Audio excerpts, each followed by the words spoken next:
ਸਤਿ ਸ਼੍ਰੀ ਅਕਾਲ ਦੋਸਤੋ, ਮੈਂ ਹਾਂ ਸਤਿਅਮ। ਤੁਹਾਡਾ ਸਭ ਦਾ ਸਵਾਗਤ ਹੈ ਸਿਕਸ਼ਾ FM ਅਕੈਡਮੀ ਦੇ ਆਨਲਾਈਨ ਪਲੇਟਫਾਰਮ ਦੇ ਉੱਤੇ।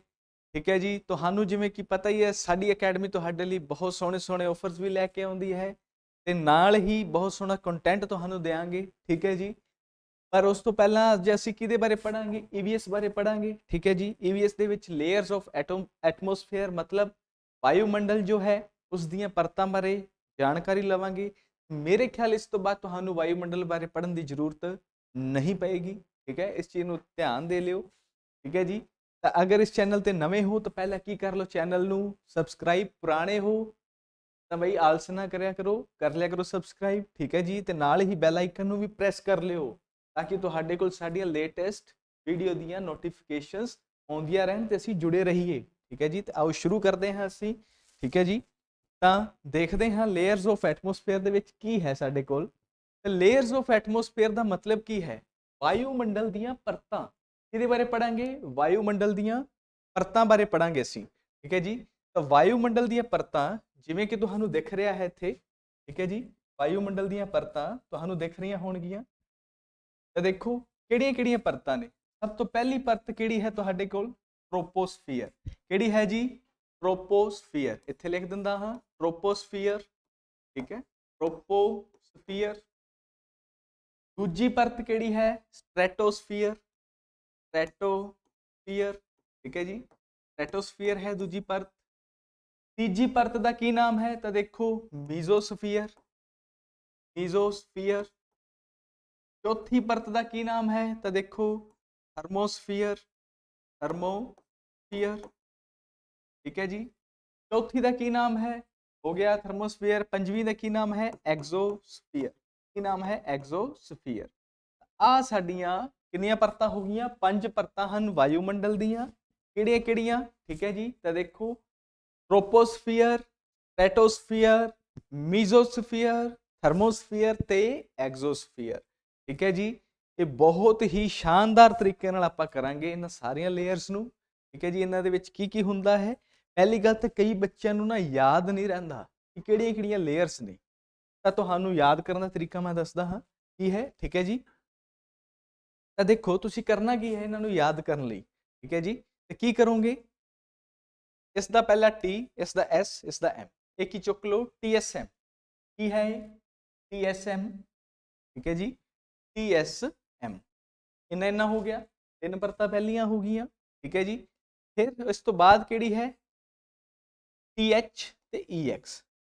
TSM, TH, EX। ਬਾਕੀ ਇਸ ਤੋਂ ਇਲਾਵਾ ਤੁਹਾਨੂੰ ਤਰੀਕਾ ਦੱਸਾਂਗਾ। ਦੇਖੋ ਜਿਵੇਂ ਮੈਂ ਲਿਖ ਦਿਆਂ 1 2 3 4 5। ਤਾਂ ਦੇਖੋ 5 ਪਰਤਾਂ ਨੇ। ਆ ਪਹਿਲੀਆਂ 2, ਆ ਲਾਸਟ ਵਾਲੀਆਂ 2, ਵਿੱਚ ਕੀ ਬਚਿਆ? 3 ਇਕੱਲਾ। ਆ ਕਿਹੜੀਆਂ ਸੀ? TS। ਆ ਕਿਹੜੀ ਸੀ? TH ਤੇ EX। ਠੀਕ ਹੈ, ਵਿੱਚ ਵਾਲੀ ਕਿਹੜੀ ਆ ਗਈ? M। TS, TH, EX। ਠੀਕ ਹੈ ਜੀ, ਜਾਂ ਇਹਨੂੰ X ਵੀ ਲਿਖਣ ਦੀ ਬਜਾਏ ਤੁਸੀਂ ਕੀ ਲਿਖ ਲਓ ਇਸ ਨੂੰ?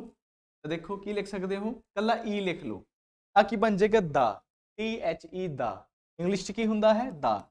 ਦਾ ਲਿਖਦੇ ਹੋ, ਦਾ ਜਾਂ ਦੀ ਜਿਸ ਨੂੰ ਬੋਲਦੇ ਹੋ। ਠੀਕ ਹੈ, ਤਾਂ ਕੀ ਬਣ ਗਿਆ? ਦਾ। ਠੀਕ ਹੈ, ਪਹਿਲਾ TS, ਫਿਰ ਐਂਡ ਵਾਲੀ ਦਾ, ਵਿੱਚ ਵਾਲਾ M। ਇਦਾਂ ਵੀ ਤੁਸੀਂ ਇਹਨਾਂ ਨੂੰ ਯਾਦ ਰੱਖ ਸਕਦੇ ਹੋ।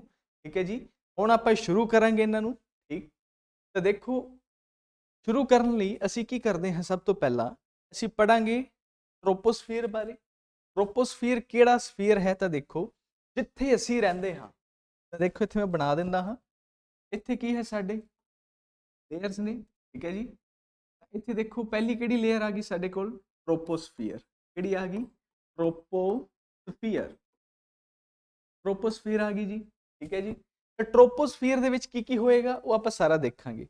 ਤੇ ਟ੍ਰੋਪੋਸਫੀਅਰ ਦਾ ਮਤਲਬ ਹੈ ਜਿੱਥੇ ਅਸੀਂ ਰਹਿ ਰਹੇ ਹਾਂ, ਪੌਦੇ ਰਹਿ ਰਹੇ ਹਨ। ਠੀਕ ਹੈ ਜੀ, ਪੌਦੇ ਹਨ, ਜੀਵ ਜੰਤੂ ਹਨ, ਜਾਂ ਕਹਿ ਲਓ ਜਿੱਥੇ ਵਹੀਕਲਸ ਹਨ। ਠੀਕ ਹੈ ਜੀ, ਜਿੱਥੇ ਸਾਰੀਆਂ ਚੀਜ਼ਾਂ, ਜੋ ਧਰਤੀ ਵਾਲਾ ਮੰਡਲ ਹੈ ਸਾਰਾ, ਇਸ ਨੂੰ ਅਸੀਂ ਕੀ ਕਹਿੰਦੇ ਹਾਂ? ਟ੍ਰੋਪੋਸਫੀਅਰ। ਕੀ ਕਹਿੰਦੇ ਹਾਂ? ਟ੍ਰੋਪੋਸਫੀਅਰ। ਠੀਕ ਹੈ ਜੀ, ਇਹ ਚੀਜ਼ ਦਾ ਧਿਆਨ ਦੇਣਾ ਹੈ। ਇਸ ਤੋਂ ਬਾਅਦ ਇਸ ਦੇ ਅਸੀਂ ਕੀ ਦੇਖਾਂਗੇ? ਤੇ ਕਿੰਨੀ ਤੋਂ ਕਿੰਨੀ ਹਾਈਟ ਤੱਕ ਇਹ ਹੁੰਦੇ ਨੇ। ਠੀਕ ਹੈ ਜੀ, ਇਹ ਵੀ ਆਪਾਂ ਸਾਰਾ ਦੇਖਾਂਗੇ। ਤਾਂ ਲਗਭਗ ਇਹ ਕਿੰਨੇ ਹੁੰਦੇ ਹਨ ਆਪਾਂ ਦੇਖਾਂਗੇ ਅਗਲੀ ਸਲਾਈਡਸ 'ਚ ਵੀ ਸਾਡੇ ਕੋਲ ਆਣਗੇ। ਠੀਕ ਹੈ ਜੀ, ਟੈਨਸ਼ਨ ਨਹੀਂ ਲੈਣੀ, ਸਾਰੀ ਚੀਜ਼ ਦੱਸੀ ਜਾਊਗੀ। ਅਗਲੀ ਸਲਾਈਡ ਮੈਂ ਤੁਹਾਨੂੰ ਦਿਖਾਉਂਦਾ ਜਿੱਥੇ ਤੁਹਾਨੂੰ ਪ੍ਰੋਪਰ ਕਲੀਅਰ ਹੋਊਗਾ। ਠੀਕ, ਤਾਂ ਦੇਖੋ ਆਹ ਸਾਡੀ ਨੈਕਸਟ ਸਲਾਈਡ ਹੈ, ਜਿਹਦੇ ਵਿੱਚ ਕੀ ਹੈ ਤੁਹਾਨੂੰ ਮੈਂ ਸਾਰੀਆਂ ਦਸੀਆਂ ਨੇ ਕਿਹੜੀ ਦੀ ਹਾਈਟ ਕਿੰਨੀ ਹੈ। ਤਾਂ ਸਭ ਤੋਂ ਪਹਿਲਾਂ ਕੀ ਆਇਆ, ਟ੍ਰੋਪੋਸਫੀਅਰ। ਸਭ ਤੋਂ ਪਹਿਲਾਂ ਕੀ ਆਇਆ ਸਾਡੇ ਕੋਲ, ਟ੍ਰੋਪੋਸਫੀਅਰ, ਜਿਸ ਦੇ ਵਿੱਚ ਕੀ ਹੋਏਗਾ, ਇਹ ਕਿੰਨੀ ਹਾਈਟ ਤੋਂ ਕਿੰਨੀ ਤੱਕ ਹੋਏਗੀ। ਤਾਂ ਦੇਖੋ ਲਗਭਗ 0 ਤੋਂ ਲੈ ਕੇ 12 ਤੋਂ 18 ਕਿਲੋਮੀਟਰ, ਕਿੰਨੀ, 12 ਤੋਂ ਲੈ ਕੇ ਜਾਂ ਕਹਿ ਲਓ 8 ਤੋਂ ਲੈ ਕੇ 14 ਕਿਲੋਮੀਟਰ ਤੱਕ, ਲਗਭਗ 8 ਤੋਂ ਲੈ ਕੇ 14 ਕਿਲੋਮੀਟਰ ਤੱਕ ਕੀ ਹੋਏਗੀ, ਜਾਂ ਕਹਿ ਲਓ 0 ਤੋਂ 12 ਜਾਂ ਕਹਿ ਲਓ 12 ਤੋਂ 18 ਕਿਲੋਮੀਟਰ ਤੱਕ, ਲਗਭਗ 18 ਕਿਲੋਮੀਟਰ ਤੱਕ ਕੀ ਮਿਲੇਗੀ ਤੁਹਾਨੂੰ ਸਾਡੀ ਪਹਿਲੀ ਪਰਤ ਟ੍ਰੋਪੋਸਫੀਅਰ। ਠੀਕ ਹੈ ਜੀ, 12 ਤੋਂ 18 ਕਿਲੋਮੀਟਰ। ਇਸ ਤੋਂ ਬਾਅਦ ਇਹਦੇ ਚ ਹੁੰਦਾ ਕੀ ਹੈ, ਦੇਖ ਲਓ ਨਦੀਆਂ, ਪਹਾੜ, ਸਾਰਾ ਕੁਝ ਕਿਹਦੇ ਚ ਆਇਆ, ਤਾਂ ਦੇਖ ਲਓ ਕਿਹਦੇ ਚ ਆਏਗਾ ਸਾਰਾ, ਤਾਂ ਸਾਡੇ ਟ੍ਰੋਪੋਸਫੀਅਰ ਦੇ ਵਿੱਚ ਆਏਗਾ। ਇਸ ਤੋਂ ਬਾਅਦ ਦੂਜੀ ਕਿਹੜੀ ਆਉਂਦੀ ਹੈ ਸਾਡੇ ਕੋਲ, ਸਟ੍ਰੈਟੋਸਫੀਅਰ। ਕੀ ਆਉਂਦੀ ਹੈ, ਸਟ੍ਰੈਟੋਸਫੀਅਰ, ਜਿਸ ਨੂੰ ਅਸੀਂ ਪੰਜਾਬੀ ਦੇ ਵਿੱਚ ਕੀ ਬੋਲਦੇ ਹਾਂ, ਤਾਂ ਦੇਖੋ ਸਮਤਾਪ ਮੰਡਲ, ਸਮਤਾਪ ਮੰਡਲ। ਠੀਕ ਹੈ ਜੀ, ਹੁਣ ਦੇਖੋ ਜੋ ਸਾਡੀ, ਅਸੀਂ ਜਿੱਥੇ ਰਹਿ ਰਹੇ ਹਾਂ ਇੱਥੇ ਕਦੇ ਟੈਂਪਰੇਚਰ ਵੱਧ ਹੁੰਦਾ, ਕਦੇ ਘੱਟ ਹੁੰਦਾ ਹੈ, ਵੱਧਦਾ ਘਟਦਾ ਰਹਿੰਦਾ ਹੈ। ਠੀਕ ਹੈ ਜੀ, ਹਾਈਟ ਤੇ ਜਾਵਾਂਗੇ ਤਾਂ ਘਟ ਜਾਏਗਾ ਟੈਂਪਰੇਚਰ, ਥੱਲੇ ਆਵਾਂਗੇ ਤਾਂ ਵੱਧ ਜਾਂਦਾ ਟੈਂਪਰੇਚਰ। ਠੀਕ ਹੈ ਜੀ, ਹੁਣ ਇਹਦੇ ਚ ਦੇਖੋ ਸਮਤਾਪ, ਨਾਮ ਤੋਂ ਹੀ ਪਤਾ ਲੱਗ ਰਿਹਾ, ਸਮਤਾਪ, ਤਾਪ ਮਤਲਬ ਹੀਟ, ਟੈਂਪਰੇਚਰ, ਟੈਂਪਰੇਚਰ ਇਹਦੇ ਚ ਕੀ ਰਹੇਗਾ, ਸੇਮ ਰਹੇਗਾ। ਸਮ ਦਾ ਮਤਲਬ ਸੇਮ, ਤਾਪ ਮਤਲਬ ਹੀਟ ਜਾਂ ਟੈਂਪਰੇਚਰ, ਜਿਹਦੇ ਵਿੱਚ ਟੈਂਪਰੇਚਰ ਕੀ ਰਹੇਗਾ, ਸੇਮ, ਉਹ ਕਿਹੜਾ ਹੋਏਗਾ, ਸਮਤਾਪ ਮੰਡਲ। ਆਹੀ ਸਮਤਾਪ ਮੰਡਲ ਹੈ ਜਿਸ ਦੀ ਉਚਾਈ ਕਿੰਨੀ ਹੈ, ਕਿੰਨੇ ਤੋਂ ਕਿੰਨੇ ਤੱਕ ਮਿਲੇਗਾ ਸਾਨੂੰ, ਲਗਭਗ 11 ਤੋਂ ਲੈ ਕੇ 50 ਕਿਲੋਮੀਟਰ, ਜਾਂ ਤੁਸੀਂ ਇਸ ਨੂੰ ਯਾਦ ਕਰ ਲਓ 50 ਕਿਲੋਮੀਟਰ ਤੱਕ। ਠੀਕ ਹੈ ਜੀ, ਆ ਤੁਸੀਂ ਮੰਨ ਲਓ 8 ਤੋਂ 14, ਆ ਕਿੰਨਾ ਮੰਨ ਲਓ 50। ਠੀਕ ਹੈ ਜੀ, ਆ ਕਿੰਨਾ ਮੰਨ ਲਓਗੇ 80। ਠੀਕ ਹੈ ਜੀ, ਕਿੰਨਾ ਮੰਨ ਲਓਗੇ ਤੁਸੀਂ 80। ਠੀਕ ਹੈ ਜੀ, ਇਸ ਤੋਂ ਬਾਅਦ ਅਸੀਂ ਦੇਖਦੇ ਹਾਂ ਆ ਹੋ ਗਿਆ 80 ਕਿਲੋਮੀਟਰ। 80 ਕਿਲੋਮੀਟਰ ਤੋਂ ਬਾਅਦ ਦੇਖੋ ਸਾਡੇ ਕੋਲ ਆ ਕਿੱਥੇ ਆ ਜਾਏਗੀ, ਇਹਦੇ ਵਿਚਕਾਰ ਇੱਕ ਪੱਟੀ ਆਏਗੀ ਜੋ ਕਿੱਥੇ ਹੋਏਗੀ, 100 ਕਿਲੋਮੀਟਰ ਤੇ। ਠੀਕ ਹੈ ਜੀ, 100 ਕਿਲੋਮੀਟਰ ਤੇ। ਹੁਣ ਉਸ ਤੋਂ ਬਾਅਦ ਆ ਦੇਖੋ, ਠੀਕ ਹੈ ਜੀ, 80 ਤੋਂ 90 ਤੇ ਅੱਗੇ 800 ਕਿਲੋਮੀਟਰ ਤੱਕ ਚੱਲ ਗਈ, ਫਿਰ ਲਗਭਗ 3000 ਕਿਲੋਮੀਟਰ ਤੱਕ। ਤਾਂ ਇਸ ਤਰ੍ਹਾਂ ਇਹ ਉਚਾਈ ਵੱਧਦੀ ਜਾਂਦੀ ਹੈ। ਠੀਕ, ਹੁਣ ਇਹਦੇ ਚ ਹੋਏਗਾ ਕੀ, ਜੋ ਸਾਡੀ ਸਟ੍ਰੈਟੋਸਫੀਅਰ ਹੈ ਇਹਦੇ ਵਿੱਚ ਕੀ ਹੋਏਗਾ, ਪਹਿਲੇ ਤਾਂ ਅਸੀਂ ਪੜਿਆ ਕੀ ਸੀ, ਅਸੀਂ ਸੀਗੇ, ਠੀਕ ਹੈ ਜੀ, ਜੀਵ ਜੰਤੂ ਸੀਗੇ, ਪੌਦੇ ਸੀਗੇ, ਸਾਰਾ ਕੁਝ ਸੀਗਾ। ਪਰ ਹੁਣ ਸਾਡੇ ਸਟ੍ਰੈਟੋਸਫੀਅਰ ਸਮਤਾਪ ਮੰਡਲ ਚ ਕੀ ਹੁੰਦਾ ਹੈ, ਤਾਂ ਸਾਡੇ ਜੋ ਜਹਾਜ਼ ਨੇ, ਹਵਾਈ ਜਹਾਜ਼, ਕੀ ਬੋਲਿਆ ਮੈਂ, ਹਵਾਈ ਜਹਾਜ਼, ਐਰੋਪਲੇਨਸ, ਤਾਂ ਕਿੱਥੇ ਉੜਦੇ ਹਨ, ਸਟ੍ਰੈਟੋਸਫੀਅਰ ਦੇ ਵਿੱਚ। ਕਿੱਥੇ ਉੜਦੇ ਹਨ, ਸਟ੍ਰੈਟੋਸਫੀਅਰ ਦੇ ਵਿੱਚ। ਨਾਲ ਹੀ ਸਟ੍ਰੈਟੋਸਫੀਅਰ ਦੇ ਵਿੱਚ ਹੋਰ ਕੀ ਹੁੰਦਾ ਹੈ, ਉਹ ਵੀ ਤੁਹਾਨੂੰ ਮੈਂ ਦੱਸ ਦਿੰਦਾ। ਇੱਥੇ ਦੇਖੋ, ਇੱਥੇ ਲਿਖ ਦਿੰਦਾ ਹਾਂ ਸਟ੍ਰੈਟੋਸਫੀਅਰ, ਸਟ੍ਰੈਟੋਸਫੀਅਰ, ਸਟ੍ਰੈਟੋਸਫੀਅਰ ਹੈ। ਠੀਕ ਹੈ ਜੀ, ਸਟ੍ਰੈਟੋਸਫੀਅਰ ਦੇ ਵਿੱਚ ਕੀ ਹੋਏਗਾ ਸਾਡੇ ਕੋਲ, ਦੇਖਣਾ ਹੈ ਧਿਆਨ ਨਾਲ। ਇਹਦੇ ਚ ਹੋਰ ਕੀ ਹੁੰਦਾ ਹੈ, ਮੰਨ ਲਓ ਲੇਅਰ ਹੈ ਸਟ੍ਰੈਟੋਸਫੀਅਰ ਦੀ, ਇਹਦੇ ਚ ਕੀ ਆਏਗਾ, ਦੇਖੋ ਇੱਥੇ ਹੀ ਕੀ ਮਿਲਦਾ ਹੈ, ਓਜ਼ੋਨ। ਆ ਕਾਹਦਾ ਫਾਰਮੂਲਾ ਹੈ, ਓਜ਼ੋਨ ਦਾ। ਕੀ ਹੁੰਦਾ ਹੈ ਇੱਥੇ, ਓਜ਼ੋਨ ਹੋਏਗੀ। ਕੀ ਹੋਏਗੀ, ਓਜ਼ੋਨ। ਜੋ ਓਜ਼ੋਨ ਪਰਤ ਹੈ ਤੁਹਾਡੀ ਉਹ ਇੱਥੇ ਹੀ ਹੋਏਗੀ। ਠੀਕ ਹੈ ਜੀ, ਨਾਲ ਹੀ ਇੱਥੇ ਕੀ ਹੋਣਗੇ ਤੁਹਾਡੇ, ਐਰੋਪਲੇਨਸ। ਠੀਕ ਹੈ ਜੀ, ਕੀ ਹੋਣਗੇ ਤੁਹਾਡੇ, ਐਰੋਪਲੇਨ। ਹੁਣ ਸਮਤਾਪ ਮੰਡਲ 'ਚ ਐਰੋਪਲੇਨ ਕਿਉਂ ਉੜਦੇ ਹਨ, ਕਿਉਂਕਿ ਦੇਖੋ ਸਮਤਾਪ, ਟੈਂਪਰੇਚਰ ਵੱਧਦਾ ਘਟਦਾ ਨਹੀਂ, ਟੈਂਪਰੇਚਰ ਕਿਹੋ ਜਿਹਾ ਰਹਿੰਦਾ ਹੈ, ਸੇਮ ਰਹਿੰਦਾ ਹੈ। ਤਾਂ ਹੀ ਉੱਥੇ ਐਰੋਪਲੇਨ ਨੂੰ ਕੀ ਚਾਹੀਦਾ, ਟੈਂਪਰੇਚਰ ਸੇਮ। ਠੀਕ ਹੈ ਜੀ, ਟੈਂਪਰੇਚਰ ਸੇਮ ਰਹੇਗਾ ਤਾਂ ਹਵਾਵਾਂ ਸੇਮ ਜਿਹੀਆਂ ਰਹਿਣਗੀਆਂ, ਤਾਂ ਉਸ ਨੂੰ ਜ਼ਿਆਦਾ ਟਰਬੂਲੈਂਸ ਨਹੀਂ ਮਿਲੇਗੀ, ਹਿੱਲੇਗਾ ਜੁਲੇਗਾ ਉਹ ਨਹੀਂ। ਤਾਂ ਹੀ ਕਰਕੇ ਇੱਥੇ ਸਾਡਾ ਜੋ ਐਰੋਪਲੇਨ ਹੈ ਉਹ ਉੱਡ ਸਕਦਾ ਹੈ। ਕੁਐਸਚਨ ਆਉਂਦਾ ਹੁੰਦਾ ਹੈ ਹਵਾਈ ਜਹਾਜ਼ ਕਿੱਥੇ ਉੱਡਦੇ ਹਨ, ਤਾਂ ਸਟ੍ਰੈਟੋਸਫੀਅਰ ਜਾਂ ਸਮਤਾਪ ਮੰਡਲ ਦੇ ਵਿੱਚ ਉੱਡਦੇ ਹਨ। ਹੁਣ ਕੁਐਸਚਨ ਕੀ ਕਰਦੇ ਆ ਬੱਚੇ ਕਿ ਸਰ ਟ੍ਰੋਪੋਸਫੀਅਰ, ਜੋ ਅਸੀਂ ਪਹਿਲੀ ਲੇਅਰ ਸੀ ਸਾਡੀ, ਇੱਥੇ ਦਿਖਾ ਦਿੰਦਾ ਤੁਹਾਨੂੰ ਮੈਂ ਟ੍ਰੋਪੋਸਫੀਅਰ। ਦੇਖੋ ਆ ਸਾਡੀ ਪਹਿਲੀ ਲੇਅਰ ਸੀ ਟ੍ਰੋਪੋਸਫੀਅਰ। ਟ੍ਰੋਪੋਸਫੀਅਰ ਦੇ ਵਿੱਚ ਕੀ ਉੱਡਦਾ, ਦੇਖੋ ਇਸ ਦੇ ਵਿੱਚ ਵੀ ਚੀਜ਼ਾਂ ਉੱਡਦੀਆਂ, ਪਰ ਕਿਹੜੀਆਂ ਉੱਡਦੀਆਂ ਉਹ ਦੇਖੋ, ਕਿਹੜੀਆਂ ਚੀਜ਼ਾਂ ਉੱਡਦੀਆਂ ਟ੍ਰੋਪੋਸਫੀਅਰ ਦੇ ਵਿੱਚ। ਟ੍ਰੋਪੋਸਫੀਅਰ ਦੇ ਵਿੱਚ ਸਾਡੀਆਂ ਉੱਡਣਗੀਆਂ ਜਿਹੜੀਆਂ ਲੇਅਰ, ਕਿਹੜੀ ਚੀਜ਼ ਹੋਏਗੀ, ਲੜਾਕੂ ਜਹਾਜ਼। ਜਿੰਨੇ ਵੀ ਸਾਡੇ ਫਾਈਟਰ ਜੈਟ ਨੇ, ਕੀ ਹੋਣਗੇ ਸਾਡੇ, ਫਾਈਟਰ ਜੈਟ। ਕੀ ਹੋਣਗੇ, ਫਾਈਟਰ ਜੈਟ। ਉਹ ਕਿੱਥੇ ਉੱਡਦੇ ਨੇ ਸਾਰੇ, ਸਾਡੇ ਟ੍ਰੋਪੋਸਫੀਅਰ ਦੇ ਵਿੱਚ। ਦੋ ਤਰ੍ਹਾਂ ਦੇ ਜਹਾਜ਼ ਨੇ, ਇੱਕ ਲੜਾਕੂ ਜਹਾਜ਼ ਨੇ, ਇੱਕ ਜਿਹੜੇ ਘਰੇਲੂ ਉਡਾਨਾਂ ਭਰਦੇ ਨੇ। ਜਿਹੜੇ ਘਰੇਲੂ ਉਡਾਨਾਂ ਭਰਦੇ ਹਨ ਉਹ ਕਿੱਥੇ ਹੁੰਦੇ ਹਨ, ਸਟ੍ਰੈਟੋਸਫੀਅਰ ਦੇ ਵਿੱਚ। ਜਿਹੜੇ ਫਾਈਟਰ ਜੈਟ ਨੇ, ਫਾਈਟਰ ਪਲੇਨ ਜਿਹੜੇ ਨੇ ਸਾਡੇ, ਉਹ ਕਿੱਥੇ ਨੇ, ਟ੍ਰੋਪੋਸਫੀਅਰ ਦੇ ਵਿੱਚ। ਇਸ ਚੀਜ਼ ਦਾ ਤੁਸੀਂ ध्यान रखना है, ठीक है जी। इस तो बाद इस दी उचाई कितनी दसी असी 50 किलोमीटर तक, ਇਹਦੀ ਕਿੰਨੀ ਸੀ ਟ੍ਰੋਪੋਸਫੀਅਰ ਦੀ ਤਾਂ 8 ਤੋਂ 14 ਕਿਲੋਮੀਟਰ ਤੱਕ, ਠੀਕ ਹੈ ਜੀ। ਸਮਝ ਆ ਗਿਆ ਸਭ ਨੂੰ। ਇਸ ਤੋਂ ਬਾਅਦ ਅਸੀਂ ਦੇਖਦੇ ਹਾਂ ਸਾਡੇ ਕੋਲ ਓਜ਼ੋਨ ਵੀ ਆ ਗਈ। ਓਜ਼ੋਨ ਕੀ ਕੰਮ ਕਰਦੀ ਹੈ, ਕੁਐਸਚਨ ਆਂਦਾ ਓਜ਼ੋਨ ਕੀ ਕੰਮ ਕਰਦੀ ਹੈ। ਓਜ਼ੋਨ ਹੈ, ਓਜ਼ੋਨ ਸਾਨੂੰ ਅਲਟਰਾਵਾਇਲਟ ਰੇਜ਼ ਤੋਂ ਬਚਾਉਂਦੀ ਹੈ। ਕਿਹਦੇ ਤੋਂ? Ultraviolet raise. ਅਲਟਰਾਵਾਇਲਟ ਰੇਜ਼ ਮਤਲਬ ਪੰਜਾਬੀ ਚ ਕੀ ਕਹਿੰਦੇ ਹਾਂ? ਪਰਾਵੈਂਗਣੀ ਕਿਰਨਾਂ। ਪਰਾਵੈਂਗਣੀ ਕਿਰਨਾਂ ਕੀ ਕਹਿੰਦੇ ਹਾਂ? ਪਰਾਵੈਂਗਣੀ ਕਿਰਨਾਂ ਕਹਿੰਦੇ ਹਾਂ, ਠੀਕ ਹੈ ਜੀ। ਕੀ ਕਹਿੰਦੇ ਹਾਂ? ਪਰਾਵੈਂਗਣੀ ਕਿਰਨਾਂ ਕਹਿੰਦੇ ਹਾਂ ਅਲਟਰਾਵਾਇਲਟ ਰੇਜ਼ ਨੂੰ। ਇਹ ਉਹਨਾਂ ਤੋਂ ਸਾਨੂੰ ਬਚਾਉਂਦੀ ਹੈ, ਕਿਉਂਕਿ ਅਗਰ ਇਹ ਸਾਡੇ ਤੱਕ ਪਹੁੰਚ ਗਈਆਂ ਤਾਂ ਕੀ ਹੋ ਸਕਦਾ ਹੈ? ਸਾਨੂੰ ਸਕਿਨ ਕੈਂਸਰ। ਕੀ ਹੋ ਸਕਦਾ ਹੈ? ਸਕਿਨ ਕੈਂਸਰ, ਚਮੜੀ ਦਾ ਕੈਂਸਰ ਵੀ ਹੋ ਸਕਦਾ ਹੈ। ਤੇ ਸਾਨੂੰ ਬਚਾਉਂਦਾ ਕੌਣ ਹੈ? ਓਜ਼ੋਨ। ਤੇ ਓਜ਼ੋਨ ਦੇ ਵਿੱਚ ਕੀ ਅੱਜ ਕੱਲ੍ਹ ਨਾ ਇਹਦੇ ਲਈ ਸਭ ਤੋਂ ਕੁਐਸਚਨ ਇਹ ਵੀ ਆਉਂਦਾ ਕਿ ਸਭ ਤੋਂ ਹਾਨੀਕਾਰਕ ਚੀਜ਼ ਜੋ ਓਜ਼ੋਨ ਨੂੰ ਖਰਾਬ ਕਰ ਰਹੀ ਹੈ ਉਹ ਕੀ ਹੁੰਦੇ ਸਨ? ਸਾਡੇ ਕਲੋਰੋਫਲੋਰੋ ਕਾਰਬਨਸ। ਕੀ ਹੁੰਦੇ ਸਨ? ਕਲੋਰੋਫਲੋਰੋ ਕਾਰਬਨ, ਜਿਸ ਨੂੰ ਅਸੀਂ CFC ਕਹਿੰਦੇ ਹਾਂ, ਜਾਂ ਕਹਿ ਲਓ ਇਹਨਾਂ ਦੀ ਜਗ੍ਹਾ ਤੇ ਅੱਜ ਕੱਲ੍ਹ ਹੋਰ ਵੀ ਕੀ ਯੂਜ਼ ਹੋ ਰਿਹਾ ਹੈ? ਹਾਈਡਰੋਕਲੋਰੋਫਲੋਰੋ ਕਾਰਬਨਸ ਯੂਜ਼ ਹੋ ਰਹੇ ਨੇ, ਠੀਕ ਹੈ ਜੀ। ਇਸ ਲਈ ਸਾਡੀ ਇੱਕ ਸੰਸਥਾ ਵੀ ਬਣੀ ਹੋਈ ਹੈ, ਕਿਹੜੀ? ਦੇਖੋ UNFCCC, ਠੀਕ ਹੈ ਜੀ। ਆ ਸਾਡੀ ਸੰਸਥਾ ਬਣੀ ਹੋਈ ਹੈ ਜੋ ਕੀ ਕਰਦੀ ਹੈ? ਕਲਾਈਮੇਟ ਚੇਂਜ ਦੇ ਉੱਤੇ ਗੱਲਾਂ ਕਰਦੀ ਹੈ, ਇਸ ਨੂੰ ਬਚਾਉਣ ਬਾਰੇ ਗੱਲਾਂ ਕਰਦੀ ਹੈ, ਸਾਰੀਆਂ ਚੀਜ਼ਾਂ ਨੂੰ, ਠੀਕ ਹੈ ਜੀ। ਓਜ਼ੋਨ ਕਿੱਥੇ ਸੀ? ਸਟ੍ਰੈਟੋਸਫੀਅਰ ਦੇ ਵਿੱਚ, ਸਮਤਾਪ ਮੰਡਲ ਦੇ ਵਿੱਚ। ਉੱਥੇ ਹੀ ਜਹਾਜ਼ ਉੱਡਦੇ ਹਨ, ਜਹਾਜ਼ ਉੱਡਣਗੇ ਉਹ ਜ਼ਹਿਰੀਲੀਆਂ ਗੈਸਾਂ ਛੱਡਣਗੇ, ਠੀਕ ਹੈ ਜੀ। ਨਾਈਟਰਸ ਆਕਸਾਈਡ ਵਗੈਰਾ ਛੱਡਣਗੇ ਜੋ ਕਿ ਸਾਡੇ ਓਜ਼ੋਨ ਨੂੰ ਕੀ ਕਰਨਗੇ? ਖਰਾਬ। ਤਾਂ ਇਹਦੇ ਚ ਓਜ਼ੋਨ ਚ ਹੌਲੀ ਹੌਲੀ ਕੀ ਹੋਣ ਲੱਗ ਗਿਆ ਸੀ? ਹੋਲ ਵੀ, ਛੇਦ ਹੋਣ ਲੱਗ ਗਿਆ ਸੀ, ਜਿਹੜਾ ਹੁਣ ਕੀ ਹੋ ਰਿਹਾ? ਥੋੜਾ ਥੋੜਾ ਠੀਕ ਹੋ ਰਿਹਾ ਹੈ, ਕਿਉਂਕਿ ਅਸੀਂ ਕਲੋਰੋਫਲੋਰੋਕਾਰਬਨ ਤੇ ਲਗਭਗ ਕਾਬੂ ਆ ਚੁੱਕੇ ਹਾਂ। ਇਹ ਚੀਜ਼ ਦਾ ਧਿਆਨ ਰੱਖਣਾ। ਇਸ ਤੋਂ ਬਾਅਦ ਅਸੀਂ ਦੇਖਦੇ ਹਾਂ ਅਗਲੀ ਸਾਡੇ ਕੋਲ ਕਿਹੜੀ ਹੈ? ਮੀਜ਼ੋਸਫੀਅਰ। ਮੀਜ਼ੋਸਫੀਅਰ ਕਿਹੜੀ ਆ ਗਈ? ਜਿੱਥੇ ਤਾਪਮਾਨ ਸਭ ਤੋਂ ਘੱਟ ਹੋਏਗਾ, ਮਤਲਬ ਇਹ ਸਭ ਤੋਂ ਕੀ ਹੋਏਗੀ? ਕੋਲਡ, ਠੰਡੀ ਹੋਏਗੀ। ਇਹ ਸਭ ਤੋਂ ਕੀ ਹੋਏਗੀ? ਮੀਜ਼ੋਸਫੀਅਰ ਸਭ ਤੋਂ ਠੰਡੀ। ਮੀਜ਼ੋਸਫੀਅਰ ਕੀ ਹੋਏਗੀ? ਠੰਡੀ। ਮੀਜ਼ੋਸਫੀਅਰ ਇਹ ਕੀ ਹੋਏਗੀ? ਠੰਡੀ ਹੋਏਗੀ, ਠੀਕ ਹੈ ਜੀ। ਸਭ ਤੋਂ ਠੰਡੀ ਆਹ ਵਾਲੀ ਹੋਏਗੀ ਸਾਡੀ ਠੰਡੀ, ਠੀਕ ਹੈ ਜੀ। ਕਿਹੜੀ? ਮੀਜ਼ੋਸਫੀਅਰ। ਇਸ ਚੀਜ਼ ਦਾ ਧਿਆਨ ਰੱਖਣਾ ਹੈ। ਪਹਿਲੀ ਕਿਹੜੀ ਸੀ ਇੱਥੇ? ਟ੍ਰੋਪੋਸਫੀਅਰ। ਦੂਜੀ ਕਿਹੜੀ ਸੀ? ਸਟ੍ਰੈਟੋਸਫੀਅਰ। ਤੀਜੀ ਕਿਹੜੀ ਆ ਗਈ ਸਾਡੇ ਕੋਲ? ਮੀਜ਼ੋਸਫੀਅਰ, ਠੀਕ ਹੈ ਜੀ। ਇੱਥੇ ਜਹਾਜ਼ ਆ ਗਏ ਸਾਡੇ, ਘਰੇਲੂ ਜਹਾਜ਼। ਇੱਥੇ ਕਿਹੜੇ ਆ ਗਏ? ਲੜਾਕੂ ਜਹਾਜ਼। ਤੇ ਅਸੀਂ ਆ ਗਏ ਆ ਕਿਹੜੀ ਹੈ? ਸਮਤਾਪ ਮੰਡਲ ਵਾਲੀ। ਹੁਣ ਅੱਗੇ ਦੇਖਦੇ ਹਾਂ ਕਿਹੜੀ ਹੈ? ਥਰਮੋਸਫੀਅਰ। ਥਰਮੋਸਫੀਅਰ ਦੇ ਵਿੱਚ ਕੀ ਹੋਏਗਾ? ਨਾਮ ਤੋਂ ਹੀ ਪਤਾ ਚੱਲ ਜਾਏਗਾ ਤੁਹਾਨੂੰ। ਥਰਮੋਸਫੀਅਰ ਕਿਹੜੀ ਆ ਗਈ ਇੱਥੇ? ਥਰਮੋਸਫੀਅਰ। ਥਰਮੋਸਫੀਅਰ, ਥਰਮੋ ਦੇ ਵਿੱਚ ਕੀ ਹੋਏਗਾ? ਥਰਮੋ ਮਤਲਬ ਟੈਂਪਰੇਚਰ। ਇੱਥੇ ਦਾ ਟੈਂਪਰੇਚਰ ਕੀ ਹੋਏਗਾ? ਹੁਣ ਵਧਣਾ ਸ਼ੁਰੂ ਹੋ ਜਾਏਗਾ। ਇੱਥੇ ਕੀ ਸੀ? ਟੈਂਪਰੇਚਰ ਘਟਦਾ ਵੱਧਦਾ ਸੀ। ਇੱਥੇ ਆ ਕੇ ਕੀ ਹੋ ਜਾਂਦਾ ਸੀ? ਬਰਾਬਰ। ਫਿਰ ਉਸ ਤੋਂ ਬਾਅਦ ਕੀ ਹੋ ਗਿਆ? ਠੰਡਾ ਹੋ ਗਿਆ, ਮਤਲਬ ਟੈਂਪਰੇਚਰ ਘੱਟ ਹੋ ਗਿਆ। ਹੁਣ ਅੱਗੇ ਟੈਂਪਰੇਚਰ ਫਿਰ ਵੱਧ ਜਾਏਗਾ। ਕਿੱਥੇ? ਥਰਮੋਸਫੀਅਰ ਦੇ ਵਿੱਚ। ਤਾਂ ਇੱਥੇ ਹੀ ਕੀ ਹੁੰਦੇ ਹਨ ਸਾਡੇ? ਤਾਂ ਦੇਖੋ ਕੀ ਹੁੰਦੇ ਹਨ ਸਾਡੇ ਕੋਲ ਥਰਮੋਸਫੀਅਰ ਦੇ ਵਿੱਚ। ਤਾਂ ਦੇਖੋ ਜਿੰਨੇ ਵੀ ਕੀ ਕਹਿ ਰਿਹਾ ਹਾਂ ਮੈਂ? ਥਰਮੋਸਫੀਅਰ ਦੇ ਵਿੱਚ ਜਿੰਨੇ ਵੀ ਸੈਟੇਲਾਈਟ ਹੋਣਗੇ, ਠੀਕ ਹੈ ਜੀ। ਸੈਟੇਲਾਈਟ ਹੋਣਗੇ ਸਾਡੇ, ਠੀਕ ਹੈ। ਜਾਂ ਫਿਰ ਕਹਿ ਲਓ ਉਲਕਾ, ਤੁਸੀਂ ਸੁਣਿਆ ਹੋਣਾ ਹੈ ਉਲਕਾ, ਠੀਕ ਹੈ ਜੀ। ਉਲਕਾ ਹੋਏਗਾ। ਜਾਂ ਕਹਿ ਲਓ ਜਿੰਨੇ ਵੀ ਸਾਡੇ ਸਪੇਸ ਸਟੇਸ਼ਨਸ ਨੇ, ਸਪੇਸ ਸਟੇਸ਼ਨਸ, ਠੀਕ ਹੈ ਜੀ। ਸਪੇਸ ਸਟੇਸ਼ਨਸ, ਠੀਕ ਹੈ। ਤਾਂ ਇਹ ਸਾਰੇ ਕਿੱਥੇ ਹੋਣਗੇ? ਸੈਟੇਲਾਈਟ, ਉਲਕਾ, ਸਪੇਸ ਸਟੇਸ਼ਨ, ਇਹ ਸਾਰੇ ਕਿੱਥੇ ਹੋਣਗੇ ਜੀ? ਤੁਹਾਡੇ ਥਰਮੋਸਫੀਅਰ ਦੇ ਵਿੱਚ। ਤਾਂ ਹੀ ਉੱਥੇ ਦਾ ਟੈਂਪਰੇਚਰ ਕੀ ਹੈ?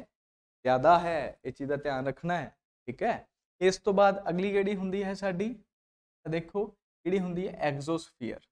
ਐਗਜ਼ੋਸਫੀਅਰ।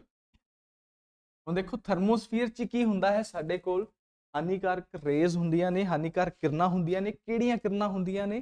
ਸਭ ਤੋਂ ਹਾਨੀਕਾਰਕ ਕਿਰਨਾਂ ਕਿਹੜੀਆਂ ਹਨ? ਤਾਂ ਤੁਹਾਨੂੰ ਦੱਸ ਦੇਣਾ ਚਾਹੂੰਗਾ ਕਿਹੜੀਆਂ ਹੁੰਦੀਆਂ ਹਨ। ਕੋਸਮਿਕ ਰੇਜ਼। ਕਿਹੜੀਆਂ ਹੁੰਦੀਆਂ ਨੇ? ਕੋਸਮਿਕ ਰੇਜ਼। ਕਿਹੜੀਆਂ ਹੁੰਦੀਆਂ ਨੇ? ਕੋਸਮਿਕ ਰੇਜ਼, ਠੀਕ ਹੈ ਜੀ। ਇਸ ਤੇ ਅੱਗੇ ਗੱਲ ਕਰਾਂਗੇ, ਪਰ ਉਸ ਤੋਂ ਪਹਿਲਾਂ ਇੱਕ ਚੀਜ਼ ਦੱਸ ਦਿਆਂ ਤੁਹਾਨੂੰ। ਜਿੰਨਾ ਸਟੂਡੈਂਟਸ ਨੇ ਸਾਡਾ ਪੇਡ ਕੋਰਸ ਲੈਣਾ ਹੈ, ਉਹ ਸਾਡੀ ਸਿਕਸ਼ਾ FM ਦੇ ਨਾਂ ਤੇ ਸਾਡੀ ਜੋ ਐਪ ਹੈ ਉਸ ਨੂੰ ਡਾਊਨਲੋਡ ਕਰ ਲਓ ਤੇ ਸਾਡਾ ਪੇਡ ਕੋਰਸ ਲੈ ਸਕਦੇ ਹੋ। ਤੁਸੀਂ ਲੈਵਲ ਦੇਖ ਹੀ ਰਹੇ ਹੋ ਆਪਾਂ ਕਿਸ ਤਰ੍ਹਾਂ ਟੌਪਿਕ ਨੂੰ ਪੜ੍ਹ ਰਹੇ ਹਾਂ ਤੇ ਕਿਸ ਤਰ੍ਹਾਂ ਆਪਾਂ ਤਿਆਰੀ ਕਰਨੀ ਹੈ। ਹਰ ਇੱਕ ਚੀਜ਼ ਤੁਹਾਨੂੰ ਵਿਸਤਾਰ ਨਾਲ ਦੱਸੀ ਜਾਏਗੀ। ਤੁਹਾਡੇ ਕੋਲ ਇਦਾਂ ਦਾ ਕੁਐਸਚਨ ਨਹੀਂ ਹੋਏਗਾ, ਤੁਸੀਂ ਕਹਿ ਨਹੀਂ ਸਕੋਗੇ ਕਿ ਸਰ ਸਾਨੂੰ ਇਹ ਕੁਐਸਚਨ ਨਹੀਂ ਪਤਾ ਸੀ। ਠੀਕ ਹੈ ਜੀ, ਅਗਰ ਕੋਈ ਕੁਐਰੀ ਹੈ ਤਾਂ ਇਹਨਾਂ ਨੰਬਰ ਤੇ ਤੁਸੀਂ ਕੰਟੈਕਟ ਵੀ ਕਰ ਸਕਦੇ ਹੋ। ਠੀਕ ਹੈ ਜੀ, ਹੁਣ ਦੇਖਦੇ ਹਾਂ ਆਪਾਂ ਅੱਗੇ। ਤਾਂ ਦੇਖੋ ਤੁਹਾਨੂੰ ਮੈਂ 5 ਪਰਤਾਂ ਪੜ੍ਹਾਤੀਆਂ, ਕਿਹੜੀਆਂ ਕਿਹੜੀਆਂ? ਤਾਂ ਦੇਖੋ ਧਿਆਨ ਨਾਲ, ਟ੍ਰੋਪੋਸਫੀਅਰ, ਸਟ੍ਰੈਟੋਸਫੀਅਰ, ਮੀਜ਼ੋਸਫੀਅਰ, ਥਰਮੋਸਫੀਅਰ, ਐਗਜ਼ੋਸਫੀਅਰ। ਜਿਹੜੇ ਐਗਜ਼ੋਸਫੀਅਰ ਨੇ ਸਾਰੇ, ਠੀਕ ਹੈ ਜੀ, ਹੁਣ ਕੀ ਹੋਇਆ, ਉਲਕਾ ਇੱਥੋਂ ਆਉਂਦਾ ਥਰਮੋਸਫੀਅਰ ਤੋਂ ਆ ਕੇ ਕਿੱਥੇ ਡਿੱਗਦਾ? ਸਾਡੇ ਇੱਥੇ। ਕਿੱਥੇ ਡਿੱਗਦਾ? ਇੱਥੇ।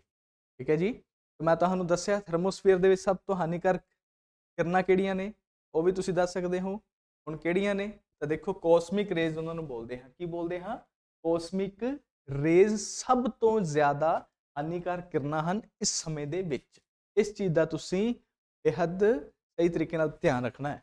ਠੀਕ ਹੈ ਜੀ, ਤਾਂ ਹੁਣ ਆਪਾਂ ਦੱਸਾਂਗੇ ਤੁਹਾਨੂੰ ਟੈਂਪਰੇਚਰ ਕਿਸ ਤਰ੍ਹਾਂ ਘਟਦਾ ਵੱਧਦਾ ਹੈ। ਠੀਕ ਹੈ ਜੀ, ਉਹ ਆਪਾਂ ਦੇਖਾਂਗੇ। ਐਗਜ਼ੋਸਫੀਅਰ ਆ ਗਿਆ, ਮਤਲਬ ਕੀ ਹੈ ਕਿ ਸਾਡੇ ਇਸ ਤੋਂ ਬਾਅਦ ਸਾਡਾ ਕੋਈ ਕੰਮ ਨਹੀਂ ਹੈ, ਇਸ ਤੋਂ ਬਾਅਦ ਸਭ ਕੁਝ ਬਾਹਰ ਦੀਆਂ ਪਰਤਾਂ ਨੇ ਅੱਗੇ। ਠੀਕ ਹੈ, ਤਾਂ ਇਸ ਤੋਂ ਬਾਅਦ ਸਾਡਾ ਕੋਈ ਕੰਮ ਨਹੀਂ, ਸਾਡਾ ਇੱਥੋਂ ਤੱਕ ਹੀ ਕੰਮ ਚੱਲਦਾ ਹੈ, ਥਰਮੋਸਫੀਅਰ ਤੱਕ। ਠੀਕ ਹੈ ਜੀ, ਇਸ ਤੋਂ ਬਾਅਦ ਅਸੀਂ ਗੱਲ ਕਰਦੇ ਹਾਂ ਅੱਗੇ। ਤਾਂ ਦੇਖੋ, ਪਰ ਉਸ ਤੋਂ ਪਹਿਲਾਂ ਦੱਸਦੇ ਹਾਂ, ਜਿੰਨਾ ਸਟੂਡੈਂਟਸ ਨੇ ਸਾਡੇ ਨਾਲ ਜੁੜਨਾ ਹੈ ਤਾਂ ਸਾਡੇ WhatsApp ਨੰਬਰ ਤੇ ਜੁੜ ਸਕਦੇ ਹੋ। ਤੁਸੀਂ ਇੱਥੇ ਆਪਣਾ ਨਾਮ ਲਿਖੋ, ਇੱਥੇ ਆਪਣਾ ਮੋਬਾਈਲ ਨੰਬਰ ਲਿਖੋ, ਇੱਥੇ ਐਗਜ਼ਾਮ ਲਿਖੋ, ETT, ਵੀਡੀਓ, ਪਟਵਾਰੀ, PSTET, ਲਾਇਬ੍ਰੇਰੀ ਰੀਸਟੋਰਰ। ਠੀਕ ਹੈ ਜੀ, ਜਿਸ ਦੀ ਤੁਸੀਂ ਪ੍ਰੈਪਰੇਸ਼ਨ ਸਾਡੇ ਤੋਂ ਕਰਨਾ ਚਾਹੁੰਦੇ ਹੋ। ਠੀਕ ਹੈ ਜੀ, ਲਾਇਬ੍ਰੇਰੀ ਰੀਸਟੋਰਰ, ਜੋ ਵੀ ਤੁਸੀਂ ਤਿਆਰੀ ਕਰਨਾ ਚਾਹੁੰਦੇ ਹੋ, ਇੱਥੇ ਆਪਣੀ ਸਿਟੀ ਲਿਖੋ ਤੇ ਇਹਨਾਂ ਨੰਬਰਸ ਤੇ ਤੁਸੀਂ ਸੈਂਡ ਕਰ ਸਕਦੇ ਹੋ। ਠੀਕ ਹੈ ਜੀ, ਹੁਣ ਅੱਗੇ ਦੇਖਦੇ ਹਾਂ ਆਪਾਂ ਕਿ ਟੈਂਪਰੇਚਰ ਕਿਸ ਤਰ੍ਹਾਂ ਇਫੈਕਟਡ ਹੁੰਦਾ ਹੈ ਇੱਥੇ। ਤਾਂ ਦੇਖੋ, ਆ ਟੈਂਪਰੇਚਰ ਦਾ ਚਾਰਟ ਹੈ। ਠੀਕ ਹੈ, ਇਹਦੇ ਚ ਕੀ ਹੋਇਆ, ਆ ਥੱਲੇ ਟੈਂਪਰੇਚਰ ਦਿਖਾਇਆ ਗਿਆ, ਆ ਅਲੱਗ-ਅਲੱਗ ਤੁਹਾਨੂੰ ਲੇਅਰਸ ਦਿਖਾਈਆਂ ਗਈਆਂ। ਠੀਕ ਹੈ ਜੀ, ਅਲੱਗ-ਅਲੱਗ ਲੇਅਰਸ ਦਿਖਾਈਆਂ ਗਈਆਂ। ਤਾਂ ਦੇਖੋ, ਮੈਂ ਤੁਹਾਨੂੰ ਕੀ ਕਿਹਾ ਸੀ, ਟ੍ਰੋਪੋਸਫੀਅਰ ਦੇ ਵਿੱਚ ਟੈਂਪਰੇਚਰ, ਸਾਡਾ ਐਵਰੇਜ ਟੈਂਪਰੇਚਰ ਕਿੰਨਾ ਹੁੰਦਾ? ਲਗਭਗ 20 ਡਿਗਰੀ। ਕਿੰਨਾ ਹੁੰਦਾ ਹੈ? ਲਗਭਗ 20 ਡਿਗਰੀ। ਕਿੰਨਾ ਹੁੰਦਾ ਹੈ? ਲਗਭਗ 20 ਡਿਗਰੀ ਸੈਲਸੀਅਸ ਹੁੰਦਾ ਸਾਡਾ ਟੈਂਪਰੇਚਰ, ਨੋਰਮਲ ਟੈਂਪਰੇਚਰ। ਠੀਕ ਹੈ ਜੀ, ਹੁਣ ਕੀ ਹੋਇਆ, ਇਹ ਟੈਂਪਰੇਚਰ ਜੋ ਹੌਲੀ ਹੌਲੀ ਜਿਵੇਂ ਉਚਾਈ ਤੇ ਜਾਵਾਂਗੇ ਕੀ ਹੋਏਗਾ? ਘਟਦਾ ਜਾਏਗਾ। ਜਿਵੇਂ ਘਟਿਆ, ਇੱਥੇ ਆਇਆ, ਇੱਥੇ ਆਉਣ ਤੋਂ ਬਾਅਦ ਇੱਥੇ ਕੀ ਆ ਗਿਆ ਸਾਡੇ ਕੋਲ? ਆ ਕੀ ਆ ਗਿਆ ਵਿੱਚ? ਸਟ੍ਰੈਟੋਸਫੀਅਰ। ਤਾਂ ਸਟ੍ਰੈਟੋਸਫੀਅਰ ਤੇ ਆ ਕੇ ਸਮਤਾਪ ਮੰਡਲ ਚ ਆ ਕੇ ਟੈਂਪਰੇਚਰ ਕੀ ਹੋ ਜਾਂਦਾ? ਇੱਕ ਸਮਾਨ। ਆ ਦੇਖ ਲਓ, ਇੱਕ ਸਮਾਨ ਹੋ ਗਿਆ, ਇੱਥੋਂ ਇਸ ਤਰ੍ਹਾਂ ਬਣਿਆ ਹੋਇਆ, ਇੱਕ ਸਮਾਨ ਹੋ ਗਿਆ। ਫਿਰ ਅਸੀਂ ਜਿਵੇਂ ਜਿਵੇਂ ਹੋਰ ਉਚਾਈ ਤੇ ਗਏ ਤੇ ਕੀ ਹੋਇਆ? ਟੈਂਪਰੇਚਰ ਹੌਲੀ ਹੌਲੀ ਵਧਣਾ ਸਟਾਰਟ ਹੋ ਗਿਆ। ਕੀ ਹੋਇਆ? ਵਧਣਾ ਸਟਾਰਟ ਹੋ ਗਿਆ। ਆ ਦੇਖ ਲਓ, 40 ਤੇ ਸੀ ਤੇ 40 ਤੇ ਹੀ ਰਿਹਾ, -40 ਤੇ। ਠੀਕ ਹੈ ਜੀ, ਆ ਹੌਲੀ ਹੌਲੀ ਵਧਣਾ ਸਟਾਰਟ ਹੋ ਗਿਆ। ਠੀਕ ਹੈ ਜੀ, 0 ਡਿਗਰੀ ਤੇ ਆ ਗਿਆ। ਫਿਰ ਇੱਥੋਂ ਕੀ ਕਰੇਗਾ ਟੈਂਪਰੇਚਰ? ਇਸ ਤੋਂ ਬਾਅਦ ਹੋਰ ਕੀ ਹੋ ਜਾਏਗਾ? ਜਿਵੇਂ ਜਿਵੇਂ ਹਾਈਟ ਤੇ ਜਾ ਰਹੇ ਹੋ ਕੀ ਹੋ ਰਿਹਾ? ਟੈਂਪਰੇਚਰ ਡਿਕਰੀਜ਼ ਹੋ ਰਿਹਾ, ਇੱਥੇ ਡਿਕਰੀਜ਼ ਹੋ ਰਿਹਾ। ਠੀਕ ਹੈ ਜੀ, ਮੀਜ਼ੋਸਫੀਅਰ ਕੀ ਹੁੰਦੀ ਹੈ? ਸਭ ਤੋਂ ਠੰਡੀ। ਤੁਹਾਨੂੰ ਕੀ ਦੱਸਿਆ ਸੀ? ਮੀਜ਼ੋਸਫੀਅਰ ਕੀ ਹੁੰਦੀ ਹੈ? ਸਭ ਤੋਂ ਠੰਡੀ ਹੁੰਦੀ ਹੈ। ਠੀਕ ਹੈ ਜੀ, ਸਭ ਤੋਂ ਠੰਡੀ ਹੈ। ਸਭ ਤੋਂ ਠੰਡੀ ਹੈ ਤਾਂ ਟੈਂਪਰੇਚਰ ਵੀ ਦੇਖ ਲਓ -80 ਡਿਗਰੀ ਦੇ ਕਰੀਬ ਆ ਗਿਆ। ਹੁਣ ਇਸ ਤੋਂ ਬਾਅਦ ਕਿਹੜੀ ਆਏਗੀ? ਥਰਮੋਸਫੀਅਰ। ਕਿਹੜੀ ਆਏਗੀ? ਥਰਮੋਸਫੀਅਰ, ਜਿੱਥੇ ਦਾ ਟੈਂਪਰੇਚਰ ਕੀ ਹੋਣਾ ਚਾਹੀਦਾ? ਜ਼ਿਆਦਾ, ਤਾਪਮਾਨ ਜ਼ਿਆਦਾ ਹੈ। ਆਹ ਦੇਖ ਲਓ, ਹੌਲੀ ਹੌਲੀ ਟੈਂਪਰੇਚਰ ਵੱਧਦਾ ਗਿਆ। ਉਸ ਤੋਂ ਬਾਅਦ ਐਗਜ਼ੋਸਫੀਅਰ, ਟੈਂਪਰੇਚਰ ਕੰਟੀਨਿਊਸਲੀ ਕੀ ਹੋਇਆ? ਵੱਧ ਗਿਆ। ਤਾਂ ਸਾਡੇ ਕੋਲ ਜੋ ਗ੍ਰਾਫ ਬਣਿਆ, ਕਿਸ ਤਰ੍ਹਾਂ ਦਾ ਬਣਿਆ? ਮੰਨ ਲਓ ਅਸੀਂ ਗ੍ਰਾਫ ਬਣਾਉਂਦੇ ਹਾਂ। ਠੀਕ ਹੈ ਜੀ, ਇੱਥੇ ਅਸੀਂ 20 ਡਿਗਰੀ ਲਿਖ ਲੈਂਦੇ ਹਾਂ, ਇੱਧਰ ਮਾਈਨਸ ਚ ਆ ਜਾਏਗਾ ਸਾਡਾ। ਠੀਕ ਹੈ, ਇੱਧਰ ਸਾਡਾ ਕੀ ਆ ਜਾਏਗਾ? ਮਾਈਨਸ ਵਾਲਾ ਟੈਂਪਰੇਚਰ, -ਡਿਗਰੀ ਸੈਲਸੀਅਸ। ਇੱਥੇ ਕੀ ਹੈ? ਲੇਅਰਸ ਨੇ ਸਾਡੀਆਂ। ਇੱਥੋਂ ਸ਼ੁਰੂ ਹੋਇਆ, ਇੱਥੋਂ ਸ਼ੁਰੂ ਹੋਇਆ ਤੇ ਟੈਂਪਰੇਚਰ ਕੀ ਹੋਇਆ ਸਾਡਾ? ਹੌਲੀ ਹੌਲੀ ਕੀ ਹੋਇਆ? ਘਟਦਾ ਗਿਆ, ਘਟ ਗਿਆ, ਇੱਥੇ ਆਇਆ। ਇੱਥੇ ਆਉਣ ਤੋਂ ਬਾਅਦ ਰੁਕ ਗਿਆ ਇੱਕ ਵਾਰ। ਕੀ ਹੋਇਆ? ਇੱਥੇ ਰੁਕ ਗਿਆ। ਰੁਕ ਗਿਆ ਇਨ ਦਾ ਸੈਂਸ ਕਿ ਸੇਮ ਹੋ ਗਿਆ। ਆ ਕੀ ਹੋ ਗਿਆ? ਸੇਮ ਹੋ ਗਿਆ ਟੈਂਪਰੇਚਰ। ਇੱਥੇ ਕੀ ਹੋ ਗਿਆ? ਸੇਮ। ਆ ਕਿਹੜਾ ਆ ਗਿਆ? ਸਟ੍ਰੈਟੋਸਫੀਅਰ। ਇਸ ਤੋਂ ਬਾਅਦ ਹੋਰ ਕੀ ਹੋਇਆ? ਫਿਰ ਟੈਂਪਰੇਚਰ ਹੌਲੀ ਹੌਲੀ ਕੀ ਹੋ ਜਾਏਗਾ? ਹੌਲੀ ਹੌਲੀ ਕੀ ਹੋਏਗਾ? ਇੱਧਰ ਸਾਡੇ ਕੋਲ ਸਮਤਾਪ ਮੰਡਲ ਆਇਆ। ਸਮਤਾਪ ਮੰਡਲ ਤੋਂ ਬਾਅਦ ਕੀ ਹੋਇਆ? ਇੱਥੇ ਤੁਹਾਨੂੰ ਦਿਖਾਉਂਦਾ ਮੈਂ ਸਾਰੇ ਤੋਂ, ਥੋੜਾ ਜਿਹਾ ਦੂਰ ਬਣਾ ਲਈ, 20 ਡਿਗਰੀ ਇੱਥੋਂ ਸਟਾਰਟ ਹੋਇਆ ਸੀ। ਠੀਕ ਹੈ ਜੀ, ਇੱਥੋਂ ਇੰਨਾ ਆਇਆ, ਫਿਰ ਇੱਥੇ ਗਿਆ, ਫਿਰ ਹੋਰ ਕੀ ਹੋ ਜਾਏਗਾ? ਇਹ ਹੋਰ ਕੀ ਹੋਏਗਾ? ਹੁਣ ਹੋਰ ਡਿਕਰੀਜ਼ ਹੋ ਜਾਏਗਾ ਤਾਂ ਇੱਧਰ ਨੂੰ ਆ ਜਾਏਗਾ। ਫਿਰ ਇਸ ਤੋਂ ਬਾਅਦ ਕੀ ਹੋਏਗਾ? ਇਹ ਵੱਧਦਾ ਜਾਏਗਾ। ਠੀਕ ਹੈ, ਇਸ ਤਰ੍ਹਾਂ ਸਾਡਾ ਟੈਂਪਰੇਚਰ ਦਾ ਗ੍ਰਾਫ ਬਣੇਗਾ। ਇਸ ਚੀਜ਼ ਦਾ ਧਿਆਨ ਰੱਖੋ। ਤਾਂ ਕਿਹੜੀ ਲੇਅਰ ਸੀ ਪਹਿਲੀ? ਟ੍ਰੋਪੋਸਫੀਅਰ। ਦੀ ਦੂਜੀ ਆ ਜਿੱਥੇ ਸਮਤਾਪ ਆ ਗਿਆ, ਟੈਂਪਰੇਚਰ ਸੇਮ ਹੋ ਗਿਆ। ਇਹ ਕਿਹੜੀ ਹੋ ਗਈ ਸਾਡੇ ਕੋਲ? ਤਾਂ ਦੇਖੋ ਸਟ੍ਰੈਟੋਸਫੀਅਰ। ਆ ਕਿਹੜੀ ਹੋ ਗਈ? ਫਿਰ ਤੋਂ ਟੈਂਪਰੇਚਰ ਘਟ ਗਿਆ, ਸਭ ਤੋਂ ਠੰਡੀ ਤਾਂ ਮੀਜ਼ੋਸਫੀਅਰ। ਇਸ ਤੋਂ ਬਾਅਦ ਕਿਹੜੀ ਆ ਗਈ? ਇੱਥੇ ਥਰਮੋਸਫੀਅਰ। ਇੱਥੇ ਕਿਹੜੀ ਆ ਗਈ? ਐਗਜ਼ੋਸਫੀਅਰ। ਮੇਰੇ ਖਿਆਲ ਤੁਹਾਨੂੰ ਇਹ ਚਾਰਟ ਵੀ ਸਮਝ ਆ ਗਿਆ ਹੋਏਗਾ। ਚਾਰਟ ਕਹਿ ਲਓ, ਗ੍ਰਾਫ ਕਹਿ ਲਓ। ਠੀਕ ਹੈ ਜੀ, ਬਹੁਤ ਸੌਖਾ ਗ੍ਰਾਫ ਹੈ, ਕੋਈ ਮੁਸ਼ਕਿਲ ਗ੍ਰਾਫ ਨਹੀਂ ਹੈ। ਇਹੀ ਸਾਡੇ ਜੋ ਸੀਗਾ ਅੱਜ ਦਾ ਟੌਪਿਕ ਸੀ। ਇਹਦੇ 'ਚ ਇੱਕ ਚੀਜ਼ ਹੋਰ ਤੁਹਾਨੂੰ ਮੈਂ ਦੱਸ ਦੇਣਾ ਚਾਹੂੰਗਾ, ਕੀ ਹੈ ਉਹ, ਤਾਂ ਦੇਖੋ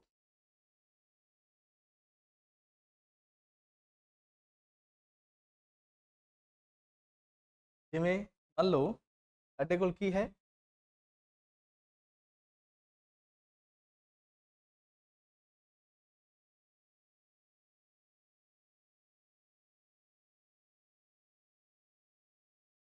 ਦੇਖੋ ਸਾਡੇ ਕੋਲ ਕੀ ਸੀ, ਸਾਡੀਆਂ ਲੇਅਰ ਸੀਗੀਆਂ, ਠੀਕ ਹੈ ਜੀ। ਇੱਥੇ ਲੇਅਰਸ ਹੈ, ਆ ਮੰਨ ਲਓ ਕੀ ਹੈ ਇੱਥੇ ਟ੍ਰੋਪੋਸਫੀਅਰ, ਇੱਥੇ ਕੀ ਹੈ ਸਾਡੇ ਕੋਲ ਸਟ੍ਰੈਟੋਸਫੀਅਰ, ਕੀ ਹੈ ਸਟ੍ਰੈਟੋਸਫੀਅਰ। ਇਹਨਾਂ ਦੇ ਵਿਚਕਾਰ ਨਾ ਇੱਕ ਜਗ੍ਹਾ ਹੈ ਜਿੱਥੋਂ ਇੱਥੋਂ ਮੰਨ ਲਓ ਇੰਨੀ ਜਗ੍ਹਾ ਹੈ ਸਾਡੇ ਕੋਲ, ਠੀਕ ਹੈ ਜੀ, ਇੰਨੀ ਜਗ੍ਹਾ ਹੈ ਜਿੱਥੇ ਤੱਕ ਇਸ ਦਾ ਇਫੈਕਟ ਪਹੁੰਚੇਗਾ, ਜਿੱਥੋਂ ਨਵੀਂ ਲੇਅਰ ਸਟਾਰਟ ਹੋਏਗੀ, ਨਵੀਂ ਪਰਤ ਸਟਾਰਟ ਹੋਏਗੀ, ਤਾਂ ਆ ਕੀ ਹੁੰਦਾ ਸਾਡਾ ਟ੍ਰਾਂਜੀਸ਼ਨ ਪੀਰੀਅਡ ਹੈ, ਸਾਡਾ ट्रांजिशन पीरियड, ठीक है जी, ट्रांजिशन पीरियड है ये ट्रांजिशन पीरियड है, जिथों नवी लेयर आएगी ट्रांजिशन पीरियड है, ठीक है। कुछ किलोमीटर तक जाता है, लगभग 4-5 किलोमीटर तक जाता है, उस तो बाद नवी परत आ जाती। हर परत दे विच इदां ही हुंदा है। इहदे ट्रोपोस्फीयर तो बाद स्ट्रैटोस्फीयर आ रहा है, तो की नाम होएगा, ठीक है, ये तुसीं मैनूं दसना है कमेंट बॉक्स दे विच। इस तो बाद स्ट्रैटो तो जाएगा, मीजो तो जाएगा, थर्मो तो एक्सो, तो सारे तुसीं मैनूं नाम दसने हैं, ठीक है जी, कमेंट बॉक्स ਦੇ ਵਿੱਚ। ठीक, एक 100 किलोमीटर ਦੀ ਸਾਡੀ ਜੋ ਪੱਟੀ ਹੁੰਦੀ ਹੈ ਉਸ ਦਾ ਤੁਸੀਂ ਮੈਨੂੰ ਨਾਮ ਜ਼ਰੂਰ ਦੱਸਣਾ ਹੈ। ਇਸ ਤੋਂ ਬਾਅਦ ਅਸੀਂ ਨਵੇਂ ਟੌਪਿਕ ਲੈ ਕੇ ਤੁਹਾਡੇ ਨਾਲ ਮਿਲਾਂਗੇ।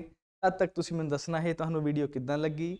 ਅਗਰ ਚੰਗੀ ਲੱਗੀ ਹੈ, ਸੱਚੀ ਚ ਦਿਲੋਂ ਚੰਗੀ ਲੱਗੀ ਹੈ, ਤਾਂ ਤੁਸੀਂ ਇਸ ਨੂੰ ਲਾਈਕ ਕਰਿਓ, ਨਹੀਂ ਤਾਂ ਤੁਹਾਡੀ ਇੱਛਾ ਹੈ, ਠੀਕ ਹੈ ਜੀ। ਇਹੀ ਤੁਹਾਡੀ ਫੀਸ ਹੈ ਇਸ ਲੈਕਚਰ ਦੀ। ਲਾਈਕ ਕਰੋ, ਸ਼ੇਅਰ ਕਰੋ ਤੇ ਚੈਨਲ ਨੂੰ ਸਬਸਕ੍ਰਾਈਬ ਕਰ ਲਓ। ਤਦ ਤੱਕ ਧੰਨਵਾਦ, ਜੈ ਹਿੰਦ।